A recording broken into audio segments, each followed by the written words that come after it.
Hola guys, how are you? Good day to my subscribers over here on YouTube, out there at Facebook, and also on TikTok. Guys, in this vlogger episode, I'd like to discuss the current state of my watch collection. As you all know, if you follow the channel, I do love collecting watches as well. Not just comic books, not just NBA cards or sports cards. Alright, so right now, I was able to buy a certain watch that I've always wanted to covet since I saw it during the late 90s. So, nung nakita ko yan, gustong-gusto ko siyang mabili but finances wouldn't permit me to do so. But right now, I am able to buy it. Medyo nagkaroon ng kaluwagan sa ating finances. So, I was able to buy that watch. And let's discuss it. All right, so let's go and do that now.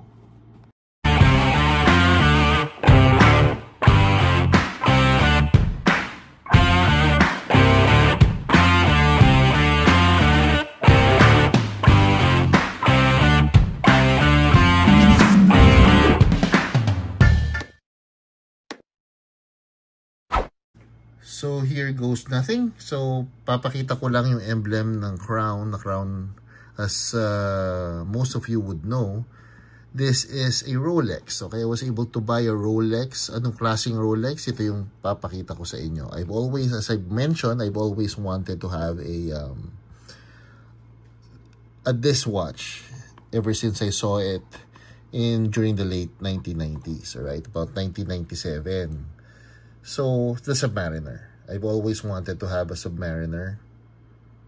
So, ayan siya. I was able to buy this over at Watch Yours sa Green Hills.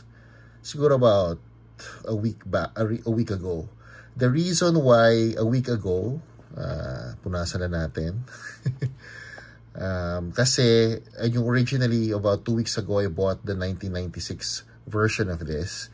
But I didn't like it. Hindi ko masyado nagustuhan kasi natanggal yung lumina dun sa seconds watch niya. Isa sobrang bait ng mga Watch Yours people, yung owner. Sabi nila, pati mo na lang palitan ng mas bago. So, I did that. And I just added a few pesos, alright? I don't want to say kung magkano ko nakuha to. But I added a few pesos, no? Thousands of pesos to get this watch. This is the 2009 version ng Submariners. It's still non-ceramic. Medyo may kataasan pa yung mga ceramic bezels nito. But this one is good enough for me. So, ito yung unang nabili ko na Rolex out of my own money. Because the Rolex that I have right now, which is the Oyster Perpetual Date, was given to me by my mom, by my parents actually, my mom and my dad. So ito yung unang-unang Rolex na binili ko out of my own pocket. Alright, so there you go. So meron na tayo, na ipakita ko na yan sa inyo. So ito pa rin yung current state ng aking watch collection right now. Ayan siya. So ayaw kung makikita lahat buo, ayan, kasi medyo masikip yung ating table, no? So I just want to also, I found this is my first Tag Heuer watch, which is the F1. This is the original one na quartz, no? So yung bago nito is worth 125,000, I think, over at Lucerne or in the Tag Heuer shops. Sobrang liit niyan sa kamay ko na right now. So before, when I was working, sinusuot ko to. I think this could still fit my wrist, but yung itsura niya hindi na talaga magandang tingnan. Alright, pakita ko lang. Ayan o, sobrang liit na sa wrist ko. I can't imagine kung paano lumaki yung wrist ko. So, well, pinakita ko lang yan kasi parang sarap ibigay sa anak ko yan pag pwede na siyang ganyang gamitin. Ito yung mga G-Shock na hindi wala ng baterya because I am not using my G-Shocks anymore. I have 3. Ayan. So, I'm not using these anymore. And, ayaw naman pabenta sa akin ng wife ko. Sabi niya pwede pang gamitin ng anak namin. I have also this Huawei smartwatch that I have. Ulitin natin, ayan. So, I still use that for sometimes whenever pag napagtitripan, but usually ito yung mga talaga ang nire-rotate ko. Ito yung pala yung Rolex ko na, I think those who have watched my vlogs on my watches have seen this already. This was the one given by my parents to me. So I have dalawa na yung Rolexes ko, alright? So this one I was able to, this one I think was bought in 2002 or 2003, I can't remember, in Shangri-La. Ano to? Ano ba to? 177 ata o 167,000 at that time. Medyo mababa siya, no? So ito yung mga Seiko. Ito pala. This Swiss military is the watch that my dad wore before he passed away. So hindi mahilig sa relo yun eh. So wala. Ganyan lang ang mga binibigyan, sa tatapon na niya yung iba pag so I kept it. So ito yung isang Seiko Sumo Hulk. This is the Rice Terraces Philippine edition. This is the Black Manta Ray Samurai. Yeah, sorry. Yeah, oo. Ano ba siya nagsasabi ko? Ito yung Samurai. Ito yung Turtle. Ano ba yan? This one is the Seiko 5 na GMT. Na nabili ko rin a few years ago. So I haven't bought a watch since about 2 years na. Since after this one, hindi na ako nakabili. Ito yung Tubataha Monster. I think this has yung mga used versions nito.